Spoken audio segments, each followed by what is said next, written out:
সুপ্রিয় দর্শক মণ্ডলী, আজকে এসেছি আমরা বারইয়ারহাট পৌরসভার বাজারে। বারইয়ারহাট পৌরসভার বাজারে আজকে কি কি পাওয়া যাচ্ছে এবং তরমুজ এবং আনারস এবং অন্য অন্য আইটেম যে ফল বিষ যেগুলো আছে, ফল আইটেম নিয়ে থাকছে আজকে আপনাদের সাথে বিস্তারিত। আজকে পিস ধরে বেচেছেন না কেজি ধরা? পিস ধরা বেশি। পিস ধরা। হ্যাঁ, তাতে এক সর্বোচ্চ এবং সর্বনিম্ন তরমুজ কত টাকা করে? 600 500 এরকম।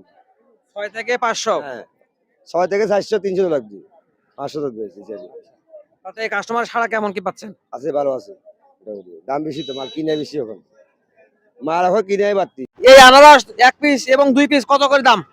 এটা হচ্ছে যে আপনার 70 টাকা, আর এটা হচ্ছে যে আপনার 90 টাকা 80 টাকা এই হিসাবে বিক্রি করি আর কি। তাতে অন্যান্য বছরের তুলনায় এবছর কেমন বেচা কিনা হচ্ছে? এই বছর দরদাম মোটামুটি কোনোরকম ভালো আছে অন্যান্য বছর থেকে।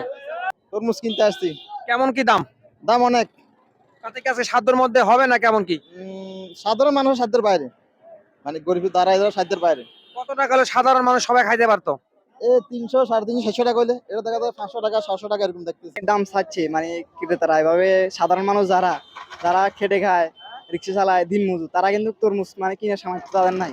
আমি চট্টগ্রাম থাকি, আমি চট্টগ্রাম দেখছি কালকে মনে করেন যে 300 টাকার মধ্যেও মানুষ নিতে পারে, কিন্তু বাড়িয়ার এখানে 300 টাকা দিয়ে মানুষ তরমুজ নিতে পারেন না। কতটুকু ওজন হবে? 3 কেজি 4 কেজি 3 কেজি এই 3 থেকে 4 কেজি ওজনের তরমুজ আপনি কত টাকা কিনছেন আজকে? 300 টাকা। 300 টাকা কিনে আপনার কাছে কেমন মনে হলো?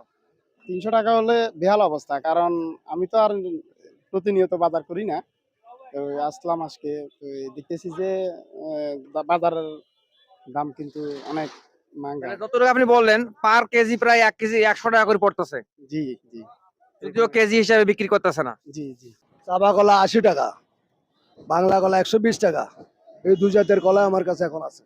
বর্তমানে এই কলাগুলা রমজানকে কেন্দ্র করে দামটা কেমন এবং আগে কেমন দাম ছিল? এই 2-4 টাকা বাড়তি ডজনে। তাতে এই যে বর্তমান যে বাড়তি হলো এটা কারণটা কি যদি একটু বলতেন? কারণটা ওই জায়গাতে কেলা, ওই জায়গাতে দাম বাড়তি আরো থেকে দাম বাড়তি? না, ওই যেখানে রাজশাহীতে কেলার দাম বাড়তি।